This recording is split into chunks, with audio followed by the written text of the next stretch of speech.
Separation anxiety and obedience? Yeah, those are the main two things. Okay, Sure. go ahead and fill me in.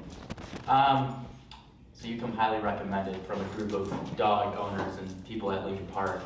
Trabs So, or huh? Trabs or Lincoln Park on the left side? Lincoln Park, like the south end of Lincoln Park. Gotcha. Yeah. Sure. Yeah, I have pockets of clients in like certain areas. Yeah, so he plays with them like every morning. Okay. And he's good around like when there are 10 dogs there, like he'll stay by the dogs, want to play. Mm-hmm. But like there's only a few, he might get bored and like maybe want to go run off. Do his own thing. Do his own things. Like he could do his own thing if he listened to me though, like so. Sure. You know, like if he wants to go smell, that's fine. But like don't go running up to the dogs that are walking on the path because they might not. Mm-hmm. Okay, you want to say hi? You say hi. So basically, listening when he's excited and distracted by other dogs, coming on call, like Sure. all of the, and then separation anxiety. He's getting better, but like when I leave my apartment, I have to basically put him in my room and on my bed, and I think he just sleeps the whole time. Okay. And he's good now, like he doesn't bark. He's better when I leave him at night, as opposed to like during the day. But I would really just like to be able to just leave him around my house and just, or apartment. Okay. And just be able to do his own thing. Sure. So I don't know, I think he like doesn't know what to do, and he's got a lot of energy, so. What age did you get him? I got him when he was 8 weeks old. So Okay, I used to live in the suburbs with my parents. Okay. Moved down here like in May. So like he was getting used to it for a while. There's a lot more going on, like more distractions in the park, all that. But also like just during COVID, I just didn't leave the house too much too. So like I'm sure you get that a lot. But. Yep. That's a thing now. Yeah. So. Okay. Is there anything that you've done to try to help him with that separation anxiety stuff, or just like the bedroom stuff? Well, I mean, like the bedroom works. Like when I put him in my room and close my door, it works.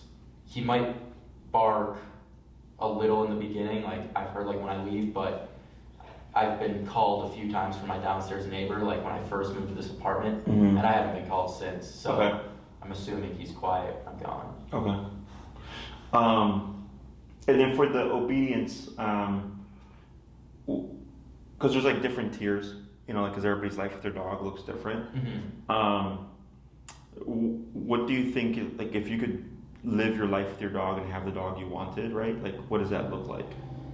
I could walk into like that park, and I know people like when they get to the beginning of the park, they let their dog off the leash, go, smells, do their thing, but they like obey their commands, like I tell him to come, he comes. So pretty much that, like just listening to me in that distracted environment, not wanting to go up to every single dog, unless like I guess I tell him it's okay to go up to the dog and play.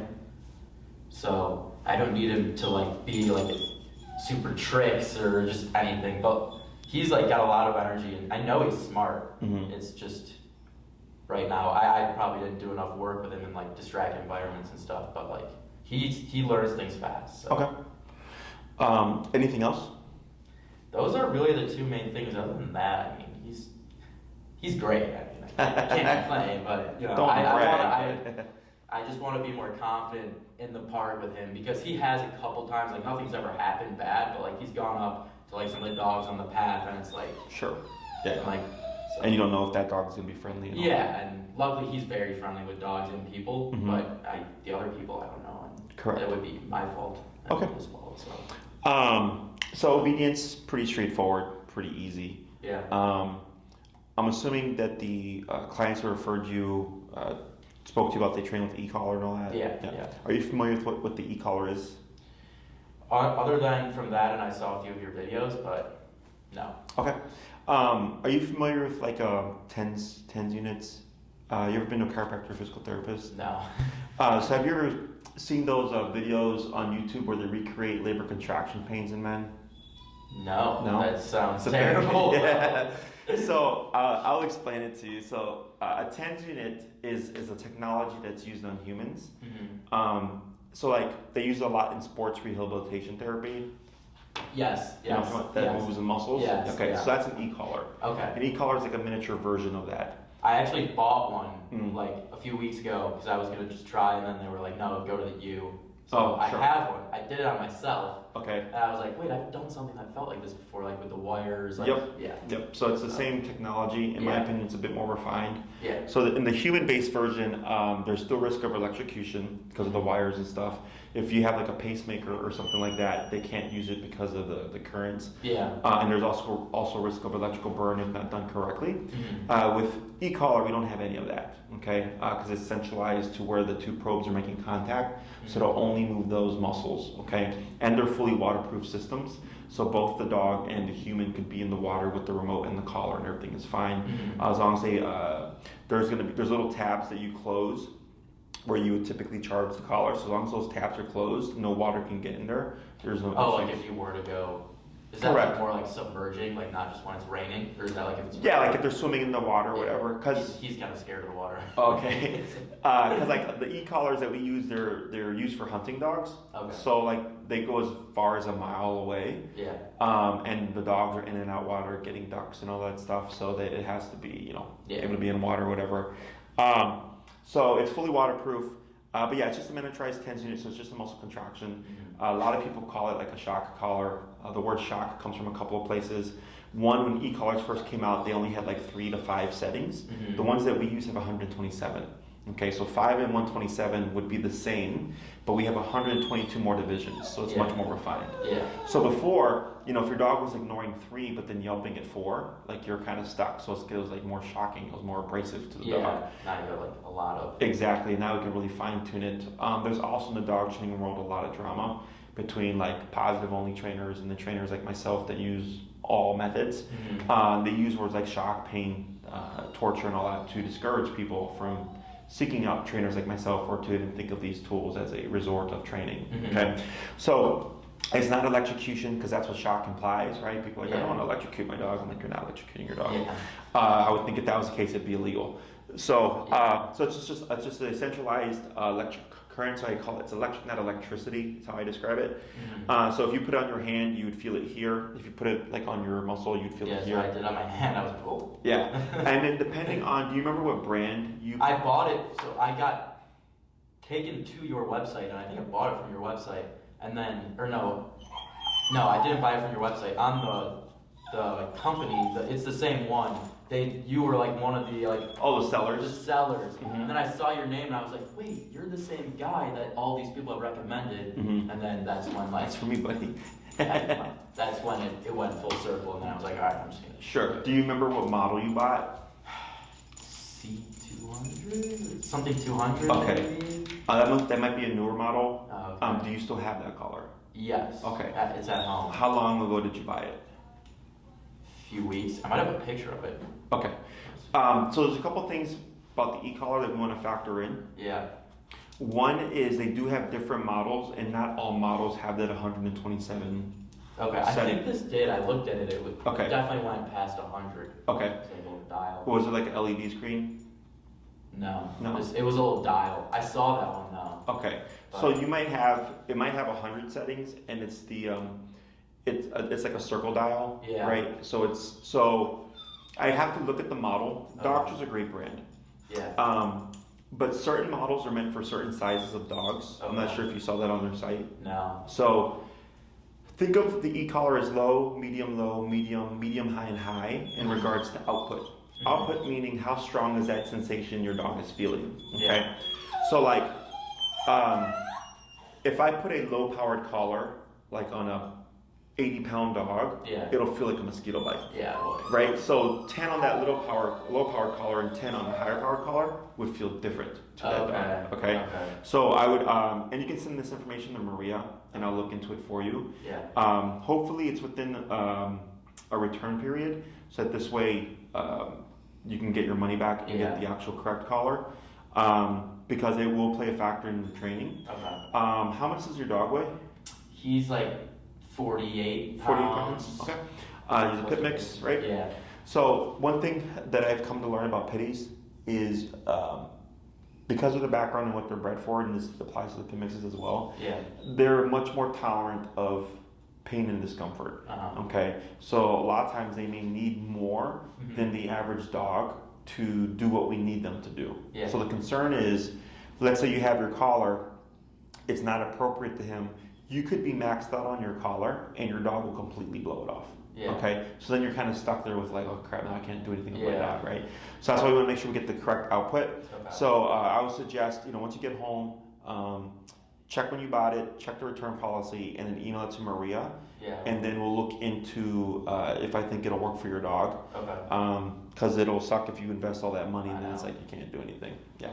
But we can help you figure all that stuff out. So when it comes to the e-collar, the way people think it's applied and the way that it's actually applied is a bit different. People tend to think of it as a punisher, right? So it's like, oh, I took my dog to the park and like I said, come, and he didn't listen, so I'm going to punish my dog for not listening. That'll probably make your dog run away. Okay? So we need to make sure that we teach the dog that the e-collar is a line of communication between you and him. So when he feels it, it tells him, come back to me. It doesn't tell him, run away. Okay? One of the first things that we always teach with e-collar training is how to walk on a leash, which is the heel command.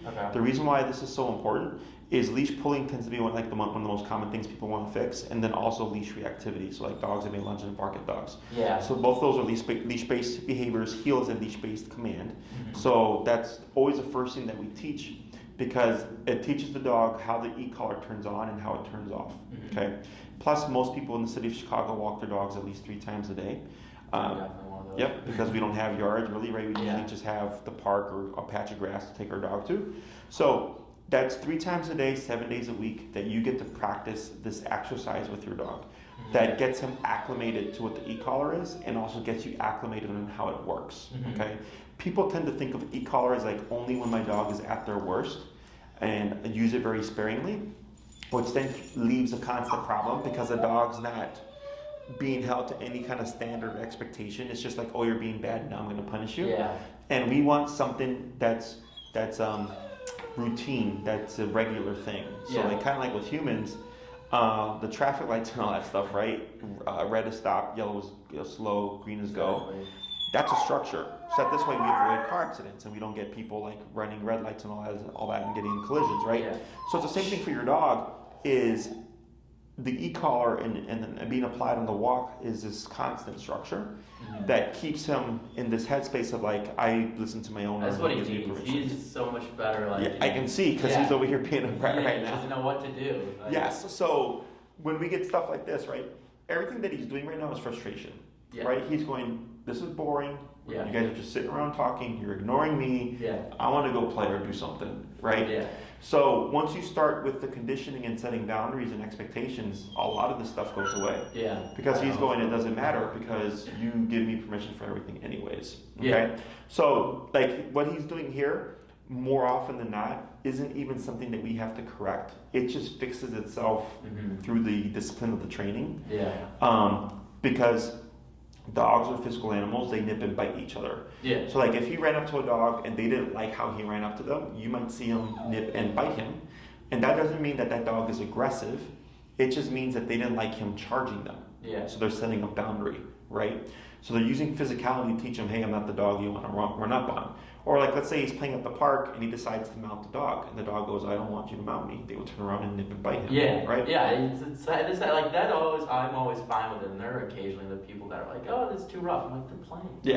They'll let each other know. Like, exactly. So the e-collar, I like to think of it as a bite on a button. It allows you to like set the tone for your dog. So like, let's say you're at the park, he's playing too rough with the other dog, right?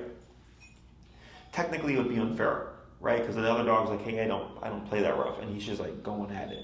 Well, with the e-collar, you could correct them and say like, hey, bud, you can't play that rough with that dog. But let's say another buddy comes in and his dog plays rough. You're like, oh, sure, go play rough with that dog, right? You can start to teach him certain dogs he can't play so rough with, certain dogs he can't run up to. And that's more of like the behavioral approach. But it's all done to the remote collar because you're nipping and biting him instead of the other dog nipping and biting him. Does that make sense? So the first thing that we always teach is always the heel. And then, so the first class would be, we meet up, you have your tools, you have your dog and everything, and we coach you through everything. Okay. I walk you through the exercise, you're doing it real time, and I'm giving you instructions. So it's all hands-on for you. I don't need to touch your dog. Okay. At the end of the class, we'll review stuff. I'll give you your homework, and I'll say rinse and repeat that 3 times a day, 7 days a week, and I'll see you next week, right? You come back week 2, and then you let me know your progress. And you're like, hey, Jesse, like, you know, he's doing really good. He's not pulling anymore. He's not being impulsive and like jumping at dogs to say hi. He's staying at my side. I go, great. Yeah. We're making a lot of progress there, right? So then we work on the second half of heel. We put the word to it. Okay. We add a few more things, and I'll say, go ahead and practice that for the week, right? You come back week 3. How you doing? Jesse, everything's great, everything's spot on, he sits when I stop, blah, blah, blah, blah. I go, awesome, now let's teach recall, okay? So I like to jump into recall as soon as I can because it takes the longest to teach. Yeah. Because if you go to the park and drill recall too much, he won't leave your side, okay? So then you kind of lose the intention of recall, which is I want my dog to go play, right? Yeah. So recall is kind of finicky in that way, so I try to get it in as early as possible, so that this way you have time to start training it, right? Let's say you come back for the 4th class and we want to do like stationary work, which is like he'll go somewhere and stay put for a while. So like this is what we use a lot of the time. So if like in the spring or summer you want to take him to a restaurant with you and you don't want him being a brat or being whiny or being all over the place, right? You can drop a towel down, tell him to lay down on the towel, and you can sit there and enjoy a brunch with your friends or what have you. Yeah. And he can be there with you, and he's kind of surprisingly for like an hour and a half, he's good at that. Because like I tell him like lay down and stay, like he kind of knows, like because I tell him that, and he's like okay, but then like after like an hour or so, he's like all right, get me out of here. Get me out of here, sure. But yeah, that would be. Place command is indefinite. Yeah. So like if you wanted him to be there for like 4 hours, technically speaking, he could do 4 hours. He would do it. Yeah. And it's very easy to teach, just time and repetition. Yeah. So the obedience stuff is actually really easy. It's really straightforward. Pending you're just doing all the homework. Okay. Yeah. Obviously, if you're not doing the homework, we're not going to make any progress. The trickiest thing that you would have is really the separation anxiety. Main reason is because it happens when you're gone.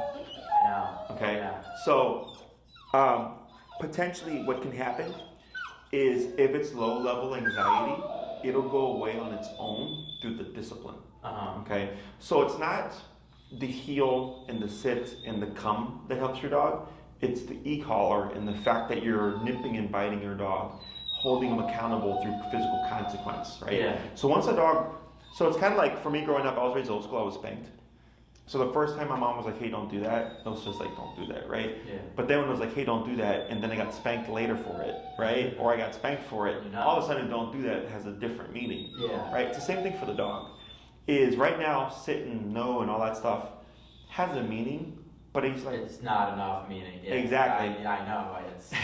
So once we start adding physical, the dog starts to think, wait a second, you mean you can bite me just like another dog can bite me, right? And it starts to change that dynamic. Yeah. And because we change the dynamic, sometimes low-level stuff will just start to disappear, okay?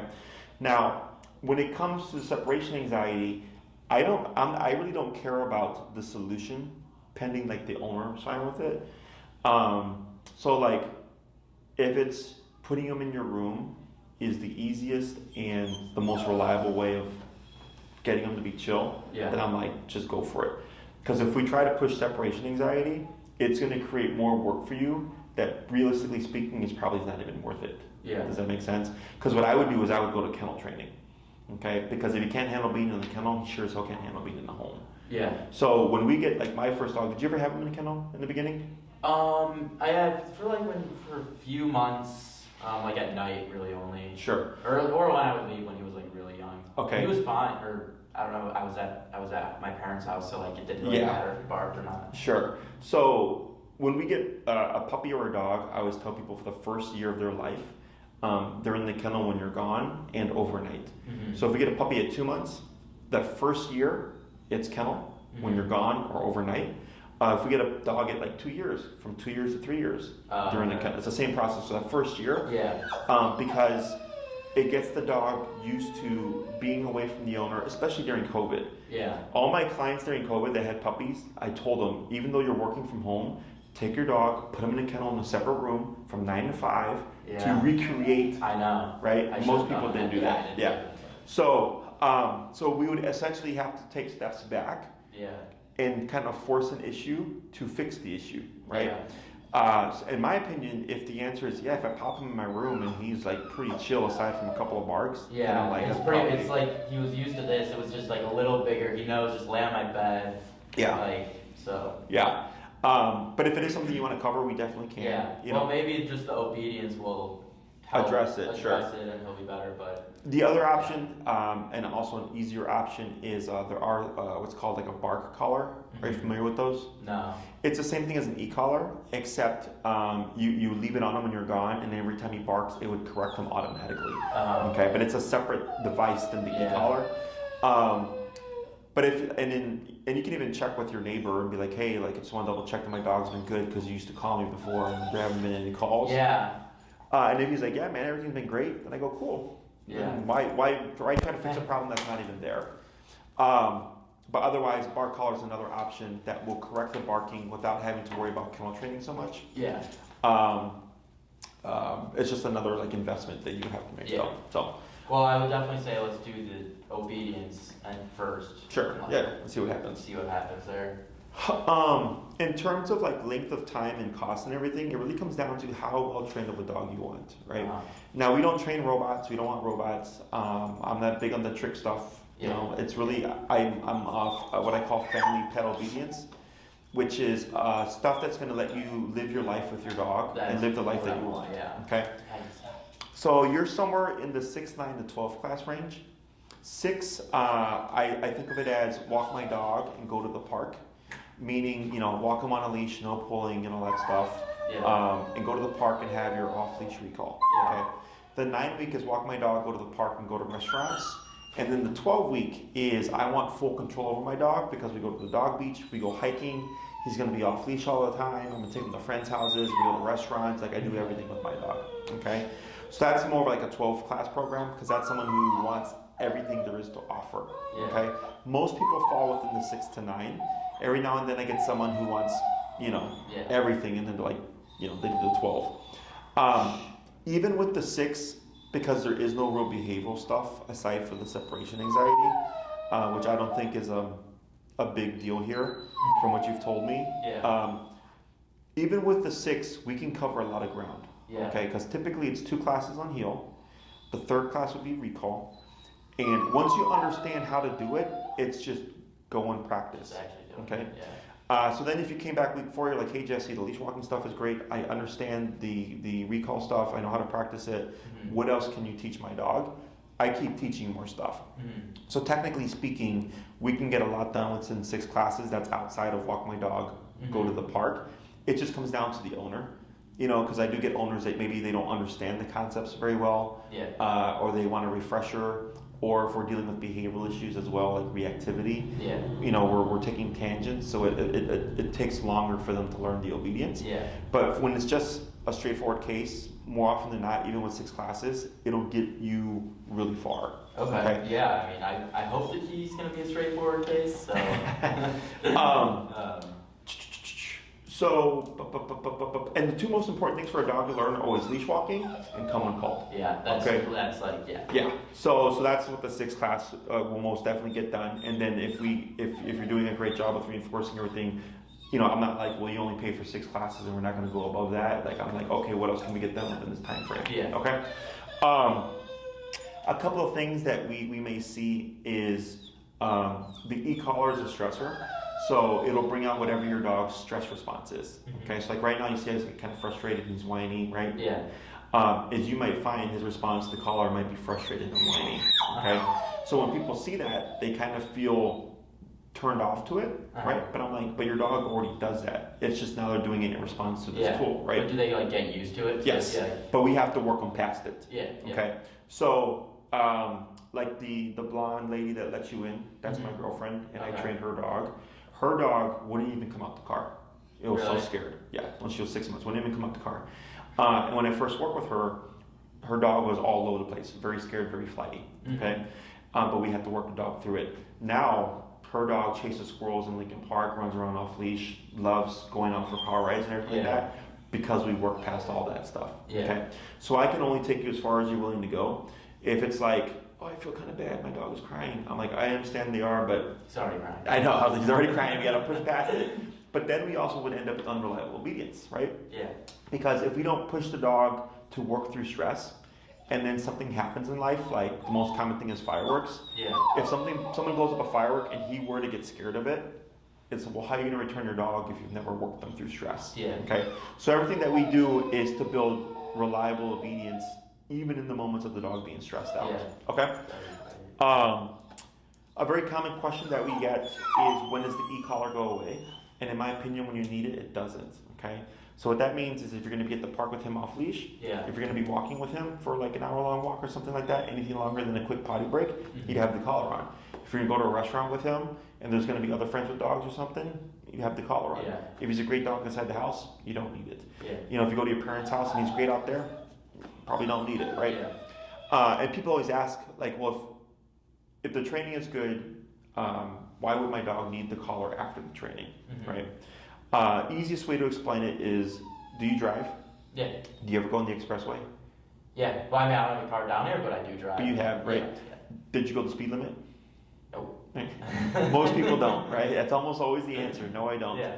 You see a squad car, what would happen? Yep, you slow down. Slow down, right? So it's called opportunistic behavior. All animals do it, okay? Yeah. So think of the e-collar as a cop on a collar, right? When it's on, he's going to be like, okay, the cop is here. I have to behave. I have to listen to dad, blah, blah, blah, blah, right? When the cop is gone, he's going to try to speed a little bit, okay? So it's not that you're always using it. It's just that it's there just in case something happens. And plus, he's also an animal with free will, technically speaking, right? So if one day she's like, you know what, Dad? Going to say hi to that dog seems to be more rewarding right now. He's going to want to go for it, right? But you have the means of telling him, no, that's not going to happen. Yeah. Okay? So it's nothing good or bad. It's just the way of the world. And if you're following through with the training, again, it's not that you're always using it. It's simply present just in case something happens. Yeah. Okay? Like I had a client, she would play fetch with her dog at Oz Park. And her dog was social, but she would resource guard tennis balls. Yeah. So she was playing fetch with her dog in a separate part of the park, right, by herself. And then some dude just like walked up and let his dog off leash towards the ball. Yeah. Just assuming like, oh, your dog is off leash, right? Yeah. And his dog and her dog went for the ball at the same time. Dog fight. Okay. She had the e-collar on. She cranked it, got her dog back within a split second. She felt really bad because her dog yelped. And then she called me crying, and I was like, I'm like, it's okay. I'm like, that was correct. I'm like, it was either you let the fight continue to go on, and there's a vet bill to pay for, or you try to intervene yourself, and then you get bit, right? Yeah. I was like, yeah, your dog yelped, but pulled right out of the fight and ran straight to you. I'm like, that's a win situation right there. So, but again, something that she wasn't planning for. She was just minding her business, and somebody was like, let me join you. You know, so shit like that. Otherwise, it's pretty straightforward. It's very, very common sense based. It's very logical, and like everything that I give you is something that you can yourself utilize and think through, so that when you leave, I always want my clients to be able to think like me and troubleshoot things, because sometimes in life shit happens. And it's like, what do I do here?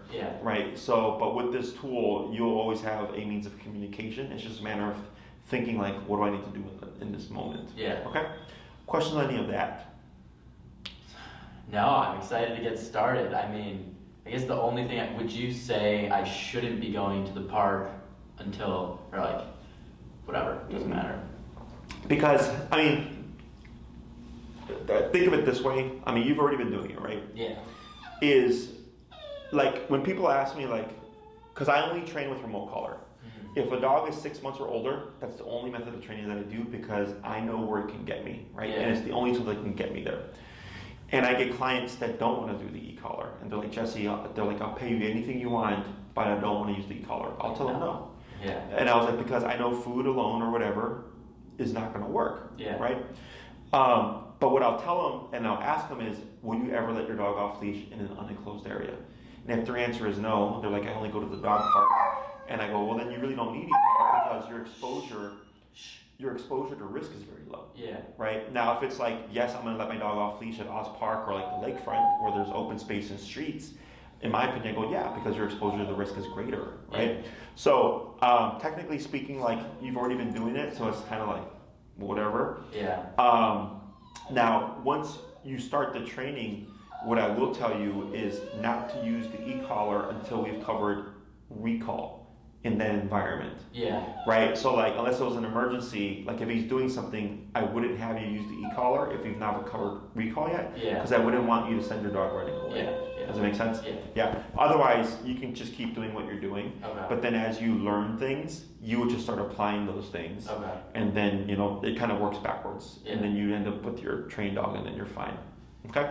Yeah. Other questions? When can we start?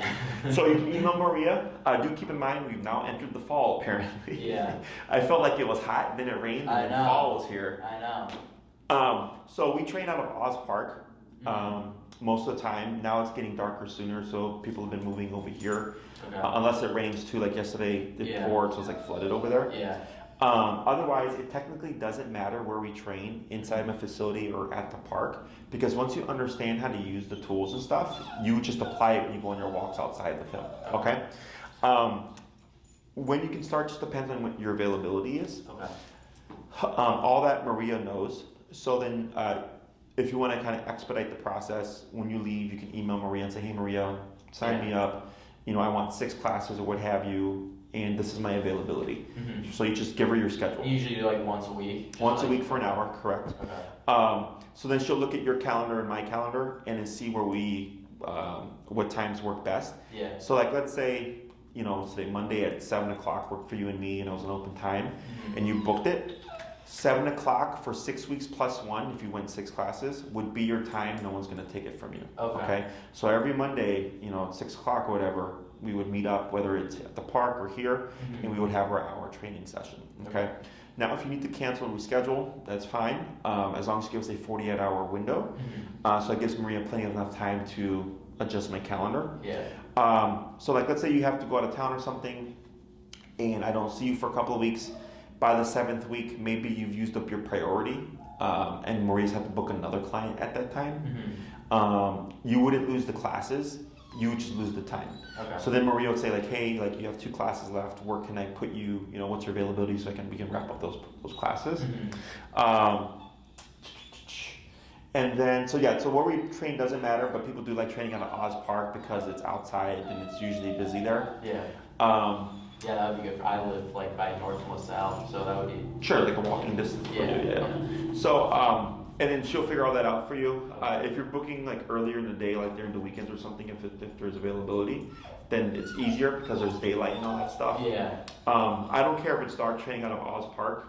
If you don't care, we leave it up to the clients. But then if I have clients over here and then you're trying to train over there, she might have to move you because of then all over the place. Yeah.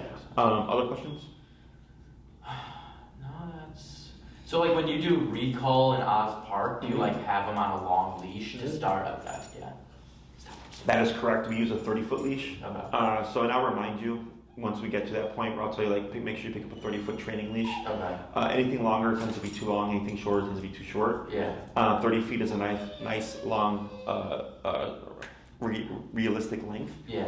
And then you know I'll give you the exercises and you just train your dog as you live your life with them. Okay. So like while you're training the recall, I'll tell you don't use recall when he's playing with friends at the park until you get him there. Okay. So it's like you're training on your own time, but then you can still let him have his freedom. You just wouldn't utilize your recall until he's ready for it. Okay. And that's why it takes so long. Yeah. If you How long does recall usually take? Like once you teach it for it to be it could take a few months. Months. Yeah. Because you have so for recall you want to take into consideration your environments that you've practiced in. Yeah. So like if you always practice recall like out of Oz Park, for example, but then never like at the lakefront, he would be great at Oz Park, but if he's never practiced at the lakefront, he's not going to generalize, right? Plus, like, what have you practiced with? Have you practiced with geese? Have you practiced with squirrels? Have you practiced with like other dogs, right? So it also comes down to when you do practice the recall, what distractions have you practiced around? Yeah. Okay. So I always tell people once we get to that point, don't try to rush it. Don't try to like spearhead it because a lot of times people try it. They're like, my dog won't even leave my side now. Yeah. You know, so we got to work through all those things. But yeah, and then plus you want to think that the winter's going to be coming pretty soon too. Yeah. So typically people's outside time tends to dip or they're not outside for as long. So then their training tends to regress a little. And then come the spring or summertime, I'm getting calls like, hey Jesse, like I need a refresher because my dog sucks now, you know? Yeah. So. No, I know someone that did a refresh, I don't know, it might have been a few months ago, but she like, did a refresh with you. Yeah. So, you know, once you've trained everything, it's just you're using it in life, and that's what keeps them functional. Okay, it's not like I'm going to teach my dog how to walk and then never use it. Like, you have to use it. It's like my guys, if I walk my dogs, I always use the heel, and they've been off-leash trained for like 12 years. Yeah. Okay, but that's what keeps things consistent for them. It's not like I teach it, and then 6 months later, oh, now I'm going to use it. Like, it's been 6 months, I'm not going to remember, you know?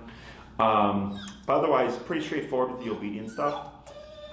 Any other questions? No, that might be it. I guess I gotta go home and send an email. Yeah, so check on the collar that you have. Yeah, and send it to Maria, and I'll take a look at it to see if it'll work. And then check your return date or whatever. My suggestion to you is if you can return it, just return it. Okay? And I wouldn't even bother, because I would put him, he's 50? Yeah, close to 50. 50 pounds? You technically have two options. One is the Dog Show 2300, which is the first 70-pound dog and under. One is the Dog Show Black Edition, which is meant for a 70-pound dog and over. Okay? They're both safe to use.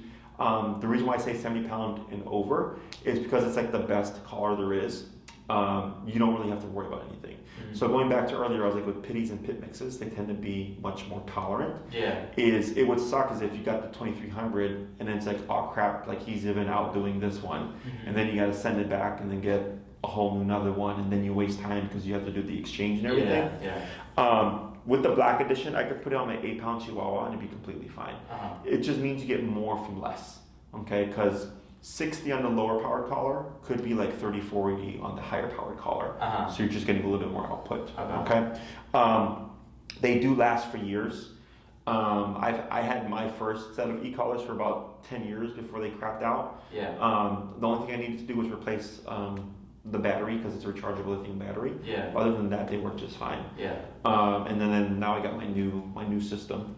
Same thing with my clients that I've had throughout the years. Almost always the collar is fine. They just need to replace the battery after a few years. Okay, so it'll be an investment, but it's going to be a tool that you can use for a long time. Okay. Other questions? I think I haven't yet. Okay. If you may have forgotten to ask anything, you can ask Maria, and then she'll get back to you. And then just a heads up, she does go by the contract. So she'll send you like a contract to like fill out and everything. You know, of course, read through it. But if you have any questions about it, what can happen is the clients are asking a lot of questions, right? And then Maria's booking everybody else. So when the client's like, okay, cool, and they submit their contract, then it's like, well, Jesse's now booked. You know, and they're like, well, I had availability. It's like, yeah, but because we were back and forth with the questions, all those other times got booked. Right? So I don't care. But just a heads up to you, she does go by the contract. So once that contract is in, she knows like, okay, you're serious and you want to sign up. Okay. Your case is an easier case. My rate is different than my other trainers because I have more business-related things that I do now. So I'm kind of pulling back from training. If you'd like to save some money but still have your dog be trained, you can also work with Enrique, who does the same thing that I do, trains at Oz Park, all the same stuff, but he's cheaper. Okay, so he would be an option for you. If you're like, no, I want to work with Jesse, you're more than welcome. I was told to work with you, so I don't know. So, but you have that option. If your case was like a serious case or like a behavior case or anything like that, then I would tell you like, yeah, you'd want to go with me. But this is really straightforward. It's obedience. So, and Maria can send you the price differences. So if it's like, you want to, and they're on my website as well. So if it's like, yeah, sure, I'll just work with Enrique. He's a good trainer. He's been with me almost 3 years now. And he's trained under me, so he knows all my methods and everything.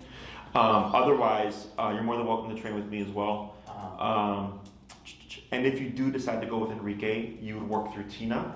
Tina handles his calendar. Okay, so Maria's my calendar, Tina's his calendar, and then we'll take care of you from there, okay? Cool. Anything else? No, that's it. So I just should email her? No, I'll just let her know on the way out. But so that's Elizabeth. Maria's at home, yeah. So you can email her once you get home, and then I send her an email as well to let her know like all the details that we talked about. But if you're wanting to like get in sooner rather than later, I'm gonna do it then like, you can just email the right way. Okay. Cool. All right. Well, I'll send her the picture of the collar too. Yeah.